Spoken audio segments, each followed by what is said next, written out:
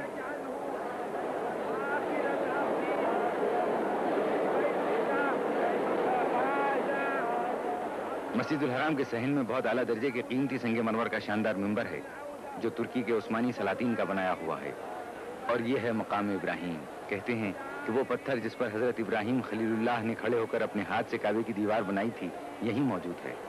یہ حضرت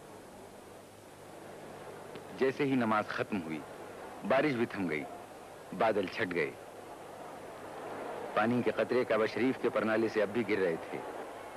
سورج کی روشنی میں زیادہ چمک آ گئی، گویا ان لوگوں کی پاکیزہ دلوں کی روشنی نظر آنے لگی جو حرم خدا کے کبوتروں کی طرح بھولے والے سلو آشتی کا نمونہ بنے ہوئے اپنے پروردگار کا حکم پورا کرنے کے لیے دور دراز ملکوں سے آ کر جمع ہو گئے ہیں۔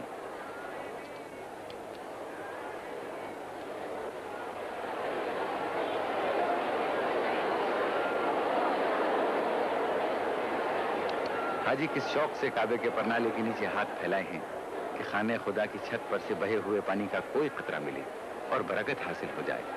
ایسا شاندار نظارہ شاید ہی کبھی کسی کو دیکھنا نصیب ہوتا ہے۔ یہ سعادت آسانی سے حاصل نہیں ہوتی، پہلی بار اس کی مفصل تصویر لے کر اس نظارے کو محفوظ کیا گیا ہے۔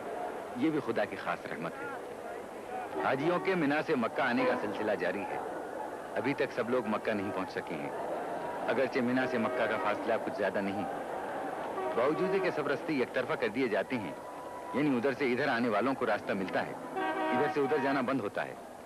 سعودی عرب کی پولیس بھی بڑا انتظام رکھتی ہے کہ سفر میں ذرا سی بھی رکاوٹ نہ پڑے۔ گاڑیوں اور پیدل چلنے والوں کی قطاریں الگ اور قاعدے سے بنا دی جاتی ہیں، پھر بھی اتنی تعداد میں گاڑیاں اور پیدل چلنے والے ہوتے ہیں کہ آسانی سے آگے بڑھنا مشکل ہوتا ہے۔ سفر کی رفتار بہت سست رہتی ہے، بہت ممکن ہے کہ حاجیوں کا آخری دستہ آدھی رات کے بعد مکہ پہنچ سکے۔ یہ ایمان کا جوش، یہ حج کا شوق 1400 سال سے جاری ہے، اس میں کوئی کمی نہیں ہوتی بلکہ زیادتی ہی ہوتی جاتی ہے۔